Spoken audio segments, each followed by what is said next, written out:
Hi guys, Sunday ചാറ്റിൻ്റെ പുതിയൊരു എപ്പിസോഡിലേക്ക് എല്ലാവർക്കും സ്വാഗതം. നമ്മൾ ഇന്നായിരിക്കുന്നത് ചൂണ്ടലിലാണ്. തൃശ്ശൂർ അതിരൂപതയിലെ മറ്റും ഫൊറോണയ്ക്ക് കീഴിലുള്ള സാന്തോം എന്ന ഇടവകയിലെ വിദ്യാർത്ഥികളോടൊപ്പമാണ് നമ്മൾ ഇന്നായിരിക്കുക. So let's chat with Jesus and let's go with Jesus.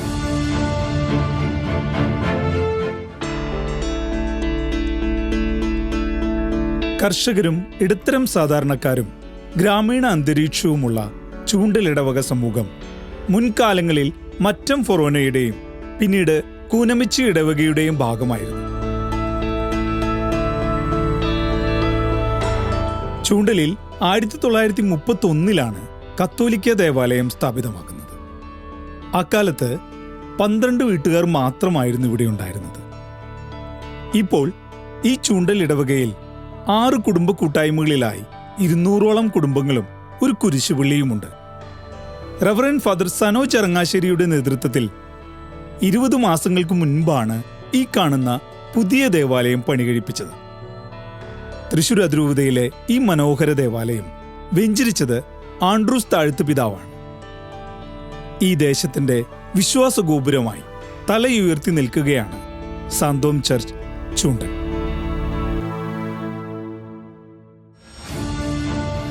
നമ്മോടൊപ്പം ഇപ്പോൾ ആയിരിക്കുന്നത് സാന്തോം ചർച്ച് ചൂണ്ടലിലെ പ്രധാന അധ്യാപകനാണ്. ഇവിടുത്തെ മക്കളെ വിശ്വാസത്തിൽ അടിയുറച്ച് വളർത്തുവാൻ ഇവിടെ നൽകുന്ന ട്രെയിനിങ് പ്രോഗ്രാംസ് അതെല്ലാം എന്താണെന്ന് നമുക്ക് മാഷിനോട് തന്നെ ചോദിക്കാം. ഈ ഇടവകയിലെ 117ഓളം കുട്ടികളാണ് പഠിക്കുന്നത്, വിശ്വാസ പരിശീലനം നേടുന്നത്. അവരെ പരിശീലിപ്പിക്കാനായി ഒരു 22ഓളം അധ്യാപകര് സുത്യർഹമായ സേവനം ഇവിടെ കാഴ്ചവെക്കുന്നുണ്ട്. ഇവിടെ ഈ 10 വർഷത്തിന് ഇടയില് ഒരു 6ഓളം വൈദികരെ നമുക്ക് സഭയ്ക്ക് നൽകാൻ ഈ വിശ്വാസ പരിശീലന യൂണിറ്റിന് സാധിച്ചിട്ടുണ്ട്.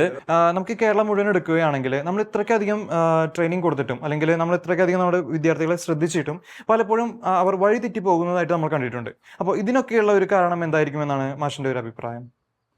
ഞാൻ മനസ്സിലാക്കുന്നത് ഇതിൻ്റെ എല്ലാം അടിസ്ഥാനം കുടുംബമാണ്. നമ്മൾ വിശ്വാസ പരിശീലനം പൂർണ്ണമാകണമെങ്കിൽ അതിൻ്റെ തുടക്കം കുടുംബത്തിൽ നിന്നാവണം. കുടുംബങ്ങളിൽ കുട്ടികൾക്ക് തുറന്നു പറയാനുള്ള അവസരങ്ങൾ നഷ്ടപ്പെടുകയാണ്. അതിന് വില്ലനായിട്ട് നിൽക്കുന്നത് മൊബൈലാണ്. അപ്പൊ ഈ മൊബൈല് കാരണം തന്നെ പരസ്പരം സംസാരമില്ല. കുട്ടികൾക്ക് വിദ്യാലയത്തിൽ നടന്ന കാര്യം വീട്ടിൽ വന്ന് പറയാൻ അവസരമില്ല. രക്ഷിതാക്കൾക്ക് കുട്ടികളെ കേൾക്കാൻ നേരില്ല. നമ്മുടെ ക്രിസ്ത്യൻ കുട്ടികളെ നമുക്ക് കൈപിടിച്ചു കൊണ്ടുവരണമെങ്കിൽ, കൂടെ നിർത്തണമെങ്കിൽ വിശ്വാസ പരിശീലന അധ്യാപകരോടൊപ്പം രക്ഷിതാക്കളും ചേർന്ന് നിന്നാലേ കുട്ടികളെ നമ്മുടെ ഒപ്പം ചേർത്ത് നിർത്താൻ പറ്റുള്ളൂ. താങ്ക് യു മാഷേ. നിങ്ങളെപ്പോലെ നമുക്കൊരു ആക്ഷൻ സോങ് കൂടി നമ്മുടെ ഈ ഇടവകയിലെ വിദ്യാർത്ഥികൾ, നമ്മുടെ പൊന്നുമക്കൾ നമുക്ക് ഇവിടെ ഒരുങ്ങിയിട്ടുണ്ട്. സോ നമുക്ക് അതുകൂടി കണ്ടിട്ട് ബാക്കി പ്രോഗ്രാമിലേക്ക് നമുക്ക് കടക്കാം. കണ്ടോ കണ്ടോ കൽഭരണിയിൽ അത്ഭുത വീണ്, കാനായ തെന്നാട്ടിലെന്നൊരു കല്യാണ വീട്ടിൽ ഡും ഡും ഡും പട പട പട ഡും ഡും ഡും പട പട പട മണവാളനും മണവാട്ടി എത്തി ഹോയ് ഹോയ്. ഗംഭീരനാണ് വരനൊരു സുന്ദരനാണ്, ശാലീലയാണ് വധു ഒരു സുന്ദരി മോളാണ്. ഹായ് ഹായ് കണ്ടോ നമ്മുടെ ഈശോയുണ്ടവിടെ, ദേ ദേ മോനോടൊപ്പം മാതാവുമുണ്ട്. ഡും ഡും ഡും പട പട പട ഡും ഡും ഡും പട പട പട. ഒത്തിരിയുണ്ട് ചുറ്റിലുമുണ്ട് ഉറ്റവരെല്ലാരും, ഒരു കൂട്ടം ചില ഉണ്ട് കല്യാണ വീട്ടിൽ. തുര തുര തുര വീണു വിളമ്പി കുടു കുടു കുടു വീണു കുടിച്ചു ചറ പറ പറ സ്വരം പറഞ്ഞ് എന്തൊരു സന്തോഷം, അരങ്ങിൽ എന്തൊരു സന്തോഷം. ഇത്തിരി നേരമതാ എന്തോ കുശു കുശുക്കുന്നു, എന്തു പിഴഞ്ഞമ്മ അണിയറ ആകെ അലങ്കോലം, എന്തു പിഴഞ്ഞമ്മ അണിയറ ആകെ അലങ്കോലം. അയ്യോ കഷ്ടം, ഇനി എന്തു ചെയ്യും? തീർന്നു പോയി വീണ്ടും തീർന്നു പോയി, അപമാനമായല്ലോ ദൈവമേ. ഓടി ഓടി എത്തിയ യേശുവിനോടോതിമല്ലേ വീണു തീർന്നു പോയി, അവരുടെ വീണു തീർന്നു പോയി. തൊടുത്തു വിട്ടൊരു ചോദ്യം, ഈശോ എനിക്കും നിനക്കുമെന്ത്, സ്ത്രീയെ എനിക്കും നിനക്കുമെന്ത്. സമ്മതിച്ചില്ല അമ്മ സമ്മതിച്ചില്ല, അവനരുളും ജോലി നിങ്ങൾ ചെയ്യൂ കൂട്ടരെ, അവനരുളും ജോലി നിങ്ങൾ ചെയ്യൂ കൂട്ടരെ. ഭരണികളിൽ വെള്ളം നിറയ്ക്കുവിൻ, ഡും കിലു കിലു കിലുഡും, കള കള കളവക്കോളമെത്തി ഭരണികൾ വക്കോളമെത്തി. നിങ്ങൾ വലിയൊരു അത്ഭുതമുണ്ടായി. കൽഭരണിയിലെ വെള്ളം വീഞ്ഞായി മാറി, ഈശോ വീഞ്ഞാക്കി മാറ്റി. നമ്മളിപ്പോൾ കാണാൻ പോകുന്നത് ഈ ഇടവകയുടെ ഇടയനെയാണ്. ഇടയൻ എന്ന് പറയുമ്പോൾ ഒരു യഥാർത്ഥ ആടിന്റെ മണമുള്ള ഇടയൻ തന്നെ. Let's go. അച്ഛാ, സ്തുതിയായിരിക്കട്ടെ. എപ്പോഴും സ്തുതിയായിരിക്കട്ടെ. അപ്പോൾ ഇതാണ് ഞാൻ നിങ്ങളുടെ അടുത്ത് പറഞ്ഞ ആ ഇടയൻ, സെന്റ് തോം ചർച്ചിന്റെ യഥാർത്ഥ ഇടയൻ ഫാദർ സനോജ് അരങ്ങാശ്ശേരി. നമുക്ക് ഈ ഇടവകയെക്കുറിച്ചും അച്ഛനെക്കുറിച്ചും കൂടുതൽ വിവരങ്ങൾ അച്ഛനോട് തന്നെ ചോദിക്കാം. തൃശ്ശൂർ അതിരൂപതയിലെ ഒരു ഉണ്ണീശോ തീർത്ഥകേന്ദ്രമാണ് സെന്റ് തോം ഇടവക ചൂണ്ടലുള്ളത്. ഏകദേശം ഒരു 150 ഭവനങ്ങളാണ് ഇവിടെയുള്ളത്. ഒക്കെ സാധാരണക്കാരായിട്ടുള്ള മനുഷ്യരാണ്. ഇപ്പോൾ നിങ്ങൾ ഈ പുതിയ ദേവാലയം കണ്ടല്ലോ, ഇത് കഴിഞ്ഞ സെപ്റ്റംബർ 8-ാം തീയതി പരിശുദ്ധ അമ്മയ്ക്ക് ഒരു സമ്മാനമായിട്ട്, ബർത്ത്ഡേ ഗിഫ്റ്റായിട്ട് ഞങ്ങൾ ഒരു 1.5 വർഷം കൊണ്ട് ത്യാഗത്തോടു കൂടി പണി കഴിപ്പിച്ചെടുത്ത വലിയൊരു സ്വപ്നമാണത്. അതിൽ പങ്കുകാരാകാനായിട്ട് എനിക്ക് സാധിച്ചു എന്നുള്ള വലിയൊരു സന്തോഷമുണ്ട്. കാറ്റിസം കുട്ടികളെ കുറിച്ച്, അതായത് ഇവിടെ അവർക്ക് കൊടുക്കുന്ന ഗൈഡ് ലൈൻസ് എന്തൊക്കെയാണെന്നും കൂടി ഞങ്ങളുടെ അടുത്തൊന്ന് ഷെയർ ചെയ്യാമോ? പ്രധാനമായിട്ടും വിശ്വാസ പരിശീലനം എന്ന് പറയുന്നത് ഈശോയെ കൂടുതൽ അറിയുക, ഈശോയെ കൂടുതൽ സ്നേഹിക്കാനായിട്ട് പറ്റുക, ഈശോയെ കുറേ കൂടി അനുഭവിക്കാനായിട്ട് സാധിക്കുക. ദൈവം അനുഗ്രഹിച്ച ഈ ഇടവകയിലെ കാറ്റഗിസം വിശ്വാസ പരിശീലനത്തിൽ പങ്കുചേരുന്ന എല്ലാ അധ്യാപകരും അവരൊക്കെ വളരെ ജീവിതം കൊണ്ട് അവർക്ക് വലിയ പ്രചോദനം കൊടുക്കുന്നവരാണ്. അതാണ് ഒരു പരിധിവരെ വിശ്വാസ പരിശീലനത്തിൻ്റെ വിജയം എന്നാണ് എനിക്ക് തോന്നിയിട്ടുള്ളത്. പ്രത്യേകിച്ച് ഉണ്ണീശോ തീർത്ഥകേന്ദ്രമാകുമ്പോൾ ഉണ്ണീശോയിൽ നിന്ന് നോക്കി പഠിക്കാൻ, ഉണ്ണീശോയുടെ വിരൽത്തുമ്പ് പിടിച്ച് നടക്കാൻ, അതാണ് എൻ്റെ ഒരു വലിയൊരു ലക്ഷ്യം. ഒരു പരിധിവരെ അതിൽ വിജയിച്ചു എന്നാണ് കരുതുന്നത്. പ്രധാനമായിട്ടും ഇന്ന് നിങ്ങൾ വന്നത് കുട്ടികളെ കാണാനും അവരോട് സംവദിക്കാനുമാണല്ലോ. അപ്പോൾ ഒത്തിരിയേറെ സമയം കളയേണ്ട ആവശ്യമില്ല, എല്ലാവരും അവിടെ ഒരുങ്ങിയിരിക്കുകയാണ്. നമുക്ക് അങ്ങോട്ട് പോവാം. Praise God. നമ്മൾ ഇന്ന് ഡിസ്കസ് ചെയ്യാൻ പോകുന്നത് ബൈബിളിലെ കുടുംബങ്ങളെ കുറിച്ചാണ്. ഈ കുടുംബങ്ങൾ ചില കാര്യങ്ങൾ നമ്മളോട് ചെയ്യണമെന്നും ചില കാര്യങ്ങൾ ചെയ്യണ്ട എന്നും പറയുന്നുണ്ട്. ഈ പങ്കുവയ്ക്കൽ വഴി നമ്മൾ സുവിശേഷം തന്നെയാണ് പങ്കുവയ്ക്കുന്നത്. മക്കളെ, നിങ്ങൾ റെഡിയല്ലേ? ഈ കൂട്ടത്തിൽ നിങ്ങൾ മാത്രം ഒരു വ്യത്യസ്തരായിട്ട്, ഉണ്ണീശോയും മാതാവും ഔസേപിതാവും, എന്തുകൊണ്ടാണ് നിങ്ങൾ ഈ ഒരു വസ്ത്രം തിരഞ്ഞെടുത്തത്?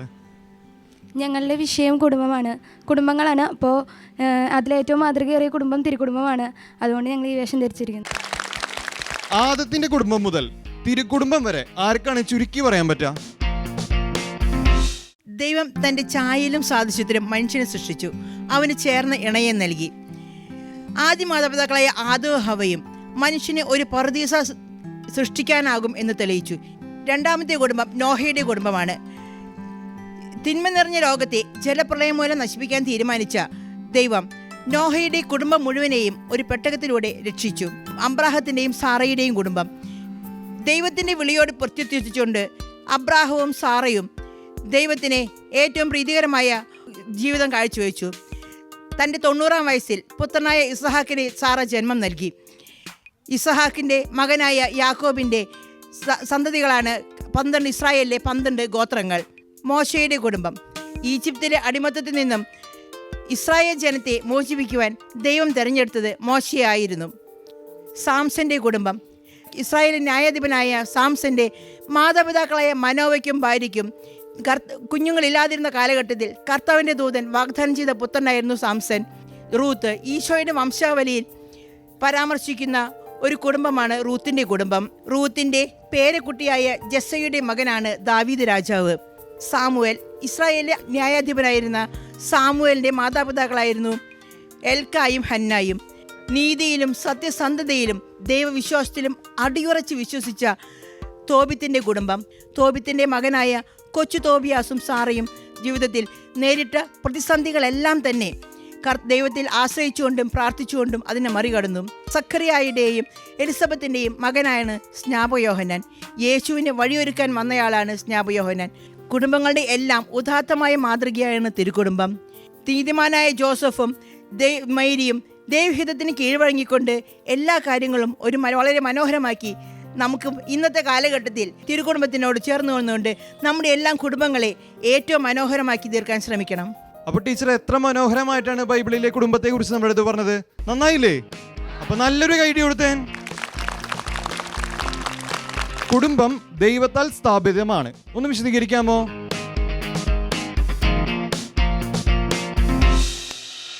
ഈ കുടുംബജീവിതം എന്ന് പറയുന്നത് കേവലം മാനുഷികമായി സ്ഥാപിതമായ ഒരു സംവിധാനമോ സ്ഥാപനമോ അല്ല, മറിച്ച് ദൈവം തൻ്റെ രക്ഷാകര കർമ്മത്തിലും സൃഷ്ടികർമ്മത്തിലും പങ്കുചേരുവാനായി രൂപം നൽകിയ ഒന്നാണ്. അതിനാൽ തന്നെ കുടുംബജീവിതത്തിനുള്ള പ്രാധാന്യവും അത്ര തന്നെ മികച്ചതാണ്. വിശുദ്ധ മത്തായിയുടെ സുവിശേഷം 19 അധ്യായം 4 വാക്യത്തിൽ പറയുന്നു, ആദ്യം മുതൽ ദൈവം അവരെ പുരുഷനും സ്ത്രീയുമായി സൃഷ്ടിച്ചുവെന്ന്. ഉൽപ്പത്തി പുസ്തകത്തിന്റെ പ്രൗഢമായ ആദ്യ അധ്യായങ്ങളിൽ ഈ ദാമ്പത്യ ജീവിതത്തിനെ അതിൻ്റെ യാഥാർത്ഥ്യത്തിന്റെ അത്യഗാധതയിൽ തന്നെ അവതരിപ്പിക്കുന്നുണ്ട്. ഒരു ആഘോഷമേശയ്ക്ക് ചുറ്റുമിരിക്കുന്ന ഒരു കുടുംബത്തിന്റെ പ്രശാന്തമായ കവാടത്തിലേക്ക് നാം കടന്നു ചെന്നു കഴിഞ്ഞാൽ അവിടെ കേന്ദ്രസ്ഥാനത്തായിട്ട് നമുക്ക് മാതാപിതാക്കളെ കാണാൻ സാധിക്കും. ക്രിസ്തു തന്നെ ആദ്യം മുതൽ പരാമർശിച്ചിട്ടുള്ള ദൈവിക പദ്ധതിയെ അത് പൂർത്തിയാക്കപ്പെടുന്നതും സാക്ഷാത്കരിക്കപ്പെടുന്നതും ഈ കുടുംബത്തിലൂടെയും മാതാപിതാക്കളിലൂടെയുമാണ്. കുടുംബത്തിൽ മാതാപിതാക്കളും കുട്ടികളും ചേർന്ന് ഇരിക്കുമ്പോൾ ഉണ്ടാകുന്ന ഒരു സ്നേഹവും അവരുടെ പ്രാർത്ഥനകളുമെല്ലാം കുടുംബം എന്ന സങ്കല്പത്തെ ദേവാലയമാക്കിയാണ് മാറ്റുന്നത്. അവർ ഒന്നിച്ചിരുന്ന് വചനം പഠിക്കുന്നു. മക്കൾ പോലും ആദ്യമായ വിശ്വാസത്തെപ്പറ്റി അറിയുന്നതും കേൾക്കുന്നതും പ്രഘോഷിക്കപ്പെടുന്നതുമെല്ലാം മാതാപിതാക്കളിലൂടെ തന്നെയാണ്. അതിനാൽ കുടുംബം ദൈവസ്ഥാപിതമാണ്. ദൈവത്താൽ സ്ഥാപിതമായ ആദ്യ കുടുംബം നമ്മെ പഠിപ്പിക്കുന്ന പാഠം എന്താണ്? ആദ്യ മാതാപിതാക്കളായ ആദവും ഹവ്വയും പാപം ചെയ്തത് മൂലമാണ് അവർക്ക് മാത്രമായി ലഭിക്കാനിരുന്ന പർദീസിൽ നിന്ന് പുറത്താക്കപ്പെട്ടത്. അനുസരണക്കേട് എങ്ങനെ നമ്മുടെ ജീവിതത്തെ മാറ്റിമറിക്കും എന്ന വലിയൊരു പാഠമാണ് നമുക്ക് അവരുടെ ജീവിതത്തിൽ നിന്ന് കിട്ടുന്നത്. അതുപോലെ തന്നെ കുട്ടികൾ എങ്ങനെ മാതാപിതാക്കളോട് അനുസരണയുള്ളവരായി ജീവിക്കണം എന്നുകൂടി നമ്മോട് പറയുന്നുണ്ട്. 1 സാമുവേൽ 15:22 പറയുന്നു, അനുസരണമാണ് ബലിയേക്കാൾ ശ്രേഷ്ഠമെന്ന്. അനുസരണക്കേട് നമ്മുടെ ജീവിതത്തെ വലിയ ആപത്തിലേക്കാണ് നയിക്കുക. മാത്രമല്ല, ആദവും ഹവ്വയും പാപം ചെയ്തപ്പോൾ അവർ ദൈവസ്നേഹത്തിനെതിരായാണ് പ്രവർത്തിച്ചത്. അതുപോലെ നമ്മുടെ അപ്പനും അമ്മയും പറയുന്നത് അനുസരിക്കാതിരുന്നാൽ നമ്മൾ അവരുടെ സ്നേഹത്തിനും അതുപോലെ തന്നെ ദൈവസ്നേഹത്തിനും എതിരായാണ് പ്രവർത്തിക്കുന്നത്. വലിയ ജലപ്രളയത്തിൽ നിന്ന് നോഹയുടെ കുടുംബത്തെ രക്ഷിക്കുവാനുള്ള കാരണം എന്താണ്? തലമുറ മോശമായാലും നമുക്ക് വിശുദ്ധിയിൽ ജീവിക്കാൻ പറ്റുമോ? ഉൽപ്പത്തി പുസ്തകത്തിലെ 6-ാം അധ്യായത്തിൽ പറയുന്നുണ്ട്, നോഹ നീതിമാനായിരുന്നു, കറയറ്റവനായിരുന്നു, പാപം നിറഞ്ഞ അന്നത്തെ കാലത്ത് വളരെ വിശുദ്ധിയോടെ ജീവിച്ചവനായിരുന്നു. അതുകൊണ്ടാണ് ആ കുടുംബത്തെ ദൈവം രക്ഷിക്കാൻ തീരുമാനിച്ചത്. നോഹയുടെ ജീവിതം നമുക്ക് നൽകുന്നത് വളരെ ഒരു വലിയ മാതൃകയാണ്. വിശുദ്ധിയിലേക്കാണ് നമ്മൾ വിളിക്കപ്പെട്ടിരിക്കുന്നത്. പരിശുദ്ധനായ ദൈവത്തെ നമ്മൾ അംഗീകരിക്കുകയാണ് വേണ്ടത്. അതാണ് നമ്മുടെ സൃഷ്ടിയുടെ കടമ. വിശുദ്ധിയിൽ വളരാൻ തോബിത്തിന്റെ കുടുംബം നൽകുന്ന സന്ദേശം എന്താണ്?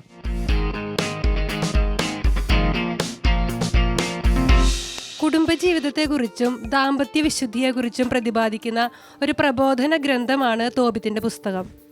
ഇതിൽ തോബിത്തിനെ ദൈവഭക്തനും സുഹൃത സമ്പന്നനുമായിട്ടുള്ള ഒരു വ്യക്തിയായിട്ടാണ് ചിത്രീകരിക്കുന്നത്. അപ്പോൾ വിശ്വസ്തനും ആയിട്ടുള്ള ഒരു ഉത്തമ കത്തോലിക്കൻ എങ്ങനെയായിരിക്കണമെന്നൊരു ഒരു ചിത്രം തോബിത്തിലൂടെ കാണാനായിട്ട് സാധിക്കും. റഫായേൽ പറയുന്നുണ്ട്, ഞാൻ ദൈവസന്നിധിയിൽ നിൽക്കുന്ന ദൈവദൂതനാണ്.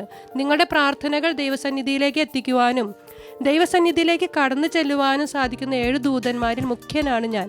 അപ്പോൾ നമ്മുടെ ജീവിതത്തിലെ കഷ്ടപ്പാടുകൾ, ദുരിതങ്ങൾ എല്ലാം ഉണ്ടാകുമ്പോഴും ദൈവത്തിനോട് വിശ്വസ്തനായിരുന്നാൽ നമുക്കും ഒരു റഫായേലിനെ ദൈവം അയച്ചു തരും. ഒരു റഫായേലും നമ്മുടെ ജീവിതത്തിൽ ഉണ്ടാകുമെന്നുള്ള പ്രത്യാശ നൽകുന്ന ഒരു പുസ്തകമാണ് തോബിത്തിൻ്റെ പുസ്തകം. എല്ലാ കുടുംബങ്ങൾക്കും മാതൃകയായ കുടുംബത്തെ തിരുകുടുംബം എന്നാണ് വിളിക്കുന്നത്. അതെന്തുകൊണ്ടാ?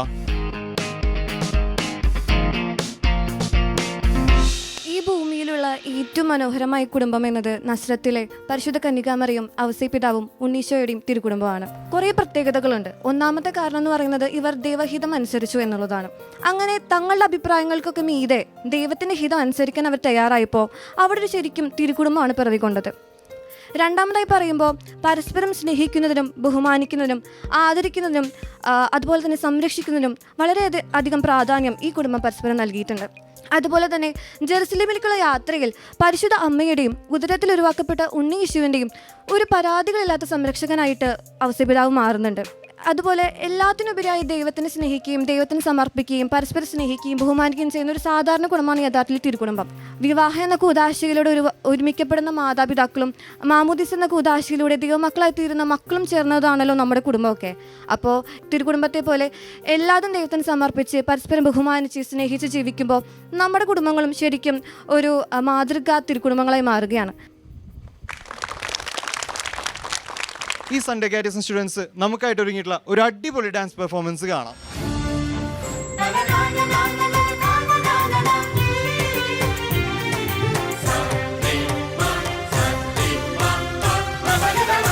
ജോർദാൻ നദി തീരമേ തിരപാടും യൂദായിൻ കുളിർ തീരമേ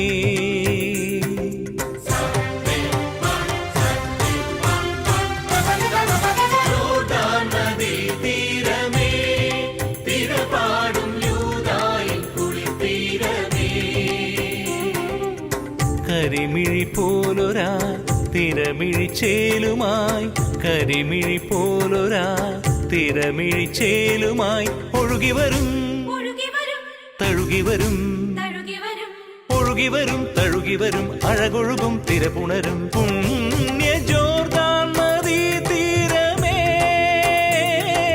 യൂദായിൻ കുളിർ തീരമേ.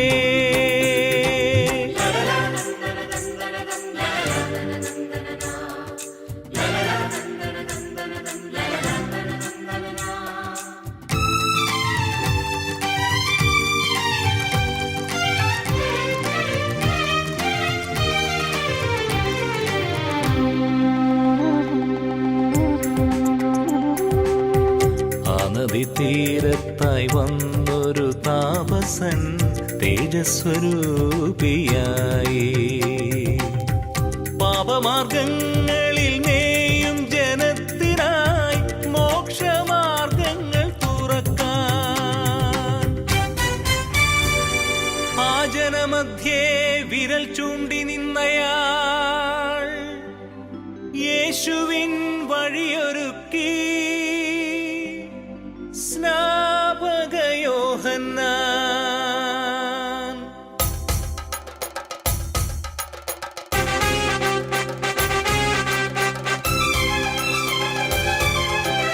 ആറടിപ്പൊക്കമാണാജാനുബാഹുവാണാരെയും കൂസാത്ത ഭാവം ഒട്ടകത്തോലിനാലൊട്ടാകെ ചുറ്റിയൊരുത്തയാൻ പോലവൻ ചൊല്ലി. അണലി സന്തതികളെ വിതച്ചിടും പാപസന്തതികളെ നാശം കനിയൊന്നുമില്ലാത്ത മാമരങ്ങൾ നിങ്ങൾ മഴുവിനാൽ കടയറ്റു വീഴും.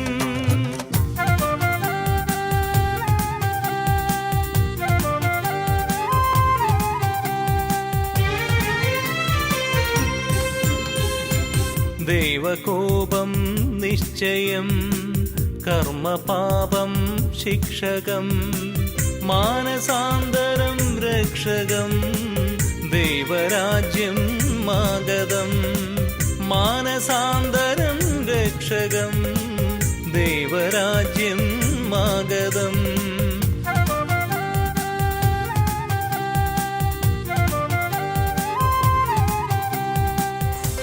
ഹേറോദിയാസിൻ കൊട്ടാരം ധർമ്മം മരിച്ചൊരു കൊട്ടാരം ഗർവിഷ്ഠകാരൻ ഹേറോദെ സ്വന്തം സോദര ഭാര്യയെ സ്വന്തമാക്കി ഹേറോദ്യ കൊട്ടാര റാണിയായി. സ്നാപകൻ ശാസിച്ചു ഹേറോദ്യ കലികൊണ്ടു യോഹന്നാൻ രാജാവിൻ തടവിലായി.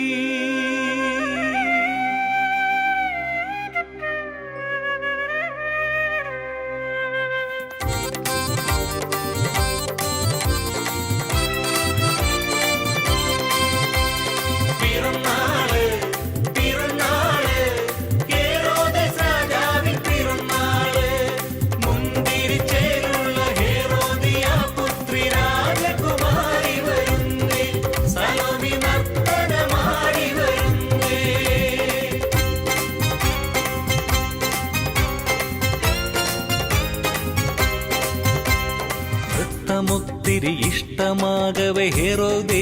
നിനക്ക് ആശയായി ഇഷ്ടമുള്ളത് നൽകിടാൻ.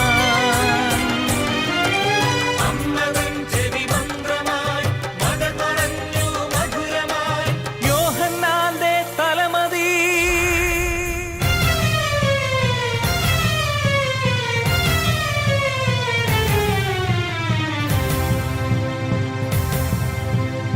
സ്നാപകൻ തൻ ചിരസിത താലമുള്ളിൽ ധീരമായി മണ്ണിലെന്നും നിൽപ്പിതാ നിർഭയത്തിൻ സാക്ഷ്യമായി.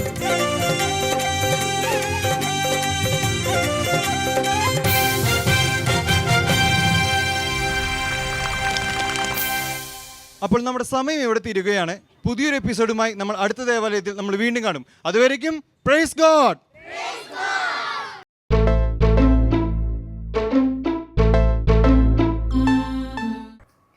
Hi friends, praise God. Angel of ഹോപ്പിൻ്റെ ഈ പുതിയ എപ്പിസോഡിലേക്ക് മക്കളെ നിങ്ങൾക്ക് എല്ലാവർക്കും സ്വാഗതം. ഇന്ന് നമ്മൾ ചിന്തിക്കുന്നത് ഏറ്റവും കൂടുതൽ കേട്ട് പരിചിതമുള്ള ദൈവസ്നേഹത്തെക്കുറിച്ചാണ്. അപ്പനും മക്കളും തമ്മിലുള്ള ആഴമേറിയ ബന്ധത്തെക്കുറിച്ചാണ് നമ്മളിന്ന് സംസാരിക്കുന്നത്. അപ്പോൾ തുടക്കം ഒരു കഥയായാലോ? എങ്ങനെയുണ്ട്? ഓക്കെ, ഒരു കഥയാണ്. കോടീശ്വരനായ ഒരു ചേട്ടൻ, ഒരപ്പൻ. ഓക്കെ, അദ്ദേഹത്തിന് നിറയെ സ്വത്തുണ്ട്. രാജ്യത്തിനകത്തും പുറത്തും ഒക്കെ അംഗീകരിക്കപ്പെടുന്ന ഒരു വലിയൊരു വ്യക്തിത്വം. ആ അപ്പന് 2 പിള്ളേർ, 2 മക്കളുണ്ടായിരുന്നു. ഒന്നാമത്തവൻ പറഞ്ഞാലൊക്കെ കേൾക്കും, അനുസരണയുള്ളതാണ്. പഠിക്കാൻ പറഞ്ഞാൽ പഠിക്കും, പോകരുതെന്ന് പറഞ്ഞാൽ പോകത്തില്ല. അപ്പൻ്റെ കൂടെ നിൽക്കുന്ന, അതുകൊണ്ട് അധികം അടിയൊന്നും കൊള്ളാത്ത മൂത്ത ചേട്ടൻ. എന്നാൽ രണ്ടാമത്തവനാണെങ്കിലോ മക്കളെ, നമ്മുടെ ഇച്ചിരി സ്വഭാവമൊക്കെ ഉണ്ട്, ഇച്ചിരി ഉഴപ്പാണ്, പഠിക്കില്ല. അവന് കുറേ ഫ്രണ്ട്സ് ഉണ്ട്. ഫ്രണ്ട്സ് പറയുന്നതാണ് വേദവാക്യം, ഫ്രണ്ട്സ് പറയുന്നതിനപ്പുറം ഇല്ല. ഓക്കെ, പപ്പയും അമ്മയുടെ ഇവന് അവരെ പറ്റിയുള്ള ധാരണ ഇവർക്കൊന്നും അറിയത്തില്ല, എനിക്കും എൻ്റെ ഫ്രണ്ട്സിനെ അറിയാത്തുള്ളൂ എന്നുള്ള ധാരണയാണ്. അപ്പം കുറേ വഴക്കൊക്കെ കിട്ടിയിട്ടുണ്ടോ, ഉപദേശം കിട്ടിയിട്ടുണ്ട്, എങ്കിലും അത്ര അങ്ങ് പോരാ. അങ്ങനെ ഈ 2 പിള്ളേരും വളർന്നു. ഓക്കെ, പയ്യന്മാർ വളർന്നു വന്നു. മൂത്തവൻ കുഴപ്പമില്ല, അവൻ പഠനമൊക്കെ നന്നായിട്ട് കംപ്ലീറ്റ് ചെയ്തു. പിന്നെ അച്ഛൻ്റെ ബിസിനസ്സിൽ അങ്ങ് ചേർന്നു. രണ്ടാമത്തവനാണെങ്കിൽ സിസ്റ്റർ നേരത്തെ പറഞ്ഞതുപോലെ ഇച്ചിരി ഉഴപ്പാണ്. ഒരു പ്രാവശ്യം കൂട്ടുകാരൊക്കെ ഇരുന്ന് ചർച്ച ചെയ്യുമ്പോൾ ഒരു ഐഡിയ കിട്ടി, നമുക്ക് വിദേശത്ത് പോയാൽ എന്താ? ഓക്കെ, കുറച്ച് കാര്യങ്ങളൊക്കെ അവിടെ നിന്ന് പഠിക്കാൻ, ലോകം കാണണം, ലോകം നമുക്ക് ആസ്വദിക്കാനുള്ളതാണ്. ഇപ്പോൾ ആസ്വദിച്ചില്ല ഇല്ലെങ്കിൽ പിന്നെ എപ്പോഴാ എന്നൊക്കെ കൂട്ടുകാരുടെ ഈ വലിയ ബിടായി വർത്തമാനമൊക്കെ കേട്ട് ചെക്കൻ വിചാരിച്ച് ശരിയാ, നമുക്കങ്ങ് സ്കൂട്ടാകാം, നമുക്കങ്ങ് പോകാം. അങ്ങനെ അതിനെന്നാ കാശ് വേണ്ടേ? കാശില്ലെങ്കിൽ എവിടെയെങ്കിലും നമുക്ക് ജീവിക്കാൻ പറ്റുമോ? അപ്പം എന്നാ, അപ്പൻ്റെ അക്കൗണ്ട്, അപ്പൻ്റെ കുറച്ച് കാശ്, പിന്നെ നമ്മൾ സ്വാഭാവികമായിട്ട് അപ്പനുള്ളതെല്ലാം നമുക്ക്, അതാണല്ലോ നമ്മുടെ ധാരണ. നമ്മൾ അധ്വാനിച്ചില്ലെങ്കിൽ എന്താ, അവിടെ ബാങ്ക് ബാലൻസ് ഉണ്ട്, അതൊക്കെ നമുക്കെടുത്ത് പ്രമാണമെടുത്ത് നമുക്ക് പോകാം. അങ്ങനെ അപ്പൻ്റെ അടുത്ത് വന്ന് പറയും. അപ്പം പറയും, നോ, ഞാൻ തരത്തില്ല, അതൊന്നും പറ്റത്തില്ല, അതൊന്നും ശരിയാവില്ല, നീ കുറച്ചുകൂടി വളരട്ടെ, പ്രായമാവട്ടെ, പക്വത വരട്ടെ എന്നൊക്കെ പറഞ്ഞിട്ടും ഒരു രക്ഷയില്ല. അവസാനം പാവമല്ലേ വിശാല ഹൃദയനായ അപ്പൻ മകന് അവന് ഉള്ളതെല്ലാം എന്ന് പറഞ്ഞാൽ ഷെയർ ഇട്ടു, ചേട്ടന് കുറച്ച് ബാക്കി വെച്ചു, ബാക്കിയെല്ലാം ഈ മകനും കൊടുത്തു. രണ്ടാമതൻ ഇവൻ കിട്ടിയ സമയം തന്നെ അടുത്ത ഫ്ലൈറ്റ് എടുത്ത് കൂട്ടുകാരുമായിട്ട് വിദേശത്ത് പോയി. എൻ്റെ മക്കളെ, നമുക്ക് കൊറോണ വന്നതറിയാമല്ലോ അല്ലേ? നമ്മൾ കഷ്ടപ്പെട്ടു പോയില്ലേ? ഇതുപോലെ പയ്യൻ വളരെ വലിയ സ്വപ്നങ്ങളുമായിട്ട് പോയി. അവിടെ പോയപ്പം ഭയങ്കര ക്ഷാമം, കഷ്ടപ്പാടുന്നേ. അവസാനം എന്നാ, കയ്യിലുള്ള കാശൊക്കെ തീർന്നു. ഇവൻ വേറെ അന്യമതസ്ഥത്തിലെ ഒരാളടുത്ത് ജോലിക്ക് പോയി. ഉദാഹരണത്തിന് അവൻ്റെ പപ്പയ്ക്കും അമ്മയ്ക്കൊക്കെ ഭയങ്കര വലിയ, എന്താണ് നമ്മൾ പറയത്തില്ലേ, ഉയർന്ന കാസ്റ്റ്, ഓക്കെ, ഉയർന്ന തരത്തിലുള്ള ഒരു പദവിയും ഒക്കെ അലങ്കരിക്കുന്ന ഒരാൾക്ക് സാധാരണ ഒരു വ്യക്തിയുടെ അടുത്ത് പോയി ജോലി ചെയ്യുക എന്ന് പറയുന്നത് ഇച്ചിരി നാണക്കേടാണ്.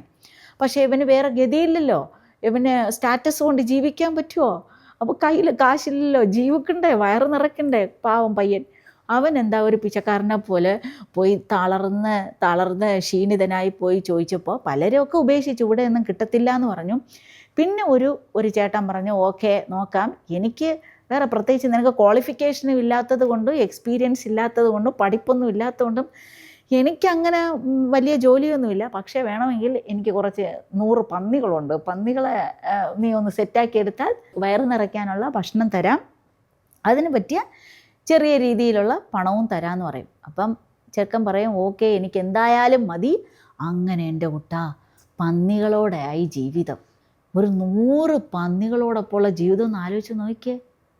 എൻ്റെ അമ്മയെ ചിന്തിക്കാൻ വയ്യ അല്ലേ? അതിൻ്റെ ഗന്ധം, അതിൻ്റെ നിപ്പ് നടപ്പ് അങ്ങ് ഭയങ്കര പ്രശ്നമാണ്. പക്ഷേ ഈ ചെക്കന് വേറെ നിവൃത്തിയില്ലാത്തതുകൊണ്ട് അതിനോട് ചേർന്ന് ജീവിക്കുന്നു.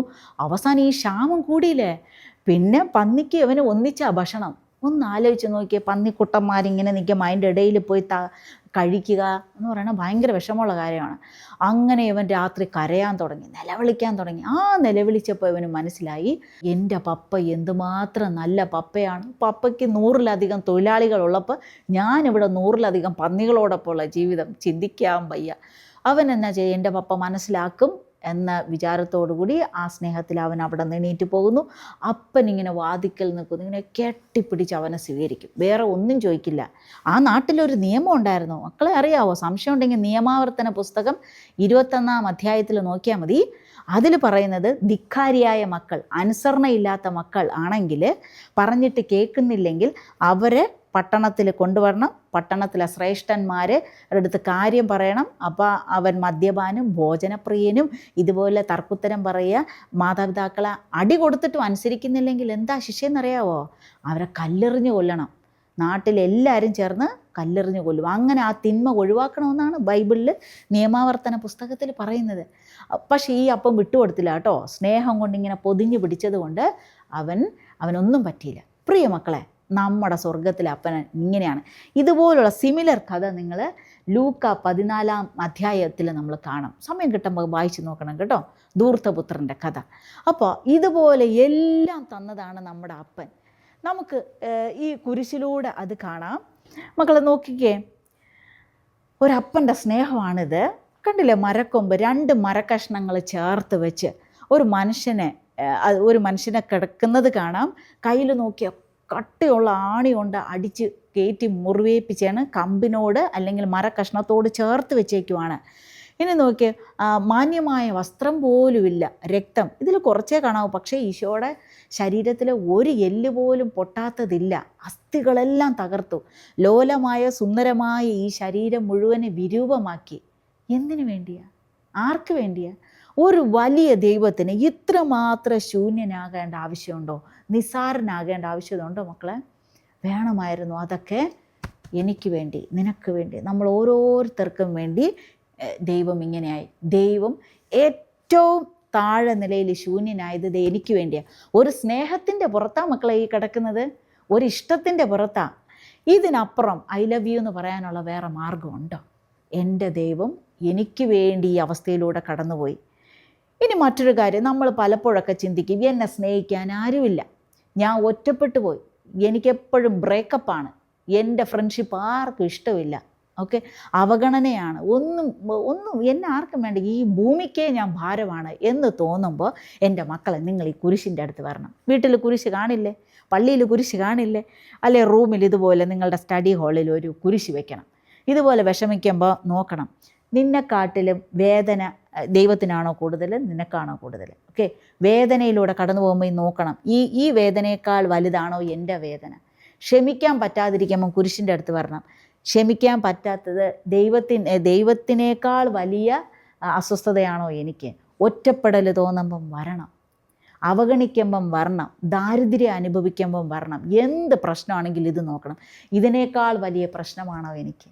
ഇല്ലെങ്കിൽ ഈ അപ്പൻ നിന്നെ മനസ്സിലാക്കും. കാരണം എല്ലാം കടന്നു പോയതാണ് എനിക്ക് വേണ്ടി. ഓക്കെ, അപ്പോൾ വിഷമവും സങ്കടവും ആരുമില്ല, ഒരു കൂട്ടുകാരും ഇല്ലെന്ന് പറയുമ്പോൾ നിന്നെ സ്നേഹിക്കാൻ വേണ്ടി പ്രപ്പോസ് ചെയ്ത് കാത്തിരിക്കുന്ന ഒരു ദൈവം അല്ലേ? കണ്ണിലെ കൃഷ്ണമണി പോലെ കാത്തു സൂക്ഷിക്കുന്ന ദൈവം, നിനക്ക് വേണ്ടി ചെവി ചായ്ച്ചു തരുന്ന ദൈവം. ഇത്രയും സുന്ദരനായ ശ്രേഷ്ഠനായ ദൈവം എവിടെയെങ്കിലും കിട്ടുമോ? അതുകൊണ്ട് എൻ്റെ മക്കളെ, കുരിശ് കാണുമ്പോഴൊക്കെ കുരിശ് ചേർത്ത് വെച്ച് ഉമ്മ കൊടുക്കണം. മറ്റാർക്കും കൊടുക്കാത്ത രീതിയിലുള്ള ഉമ്മയായിരിക്കണം കർത്താവിന് കൊടുക്കേണ്ടത്. മറ്റാരെയും ചേർത്ത് പിടിക്കാത്ത രീതിയിലായിരിക്കും നീ കർത്താവിന് ചേർത്ത് പിടിക്കേണ്ടത്. ഈശോയോട് പറയണം, ഈശോയെ, എൻ്റെ ഹൃദയവേദന നിനക്കേ മനസ്സിലാക്കാൻ പറ്റൂ, ഹൃദയത്തോട് ചേർന്നിരിക്കണമേ. നീ വീട്ടിൻ്റെ പുറത്തു പോകുമ്പോഴും പഠിക്കുമ്പോഴും കാണുമ്പോഴൊക്കെ ആദ്യം നോക്കേണ്ടത് ക്രിസ്തുവിനെയാണ്. ക്രിസ്തുവിനെ നോക്കണം, ഉമ്മ കൊടുക്കണം, ചേർത്ത് പിടിക്കണം, കൊണ്ടുപോകണം. കാരണം ഇതിനപ്പുറം സ്നേഹിക്കാൻ വേറെ ഒരാളും ഒരു ദൈവവും ഇല്ല. അപ്പോൾ ഈശോയെ ചേർത്ത് പിടിക്കുന്ന മക്കളാകട്ടെ, ഈശോയോടെ ചേർന്ന് നിന്ന് ചേർത്ത് പിടിച്ച് ആഴത്തിലുള്ള ദൈവാനുഭവമുള്ള കുഞ്ഞു മക്കളായി മാറട്ടെ. ആമേൻ.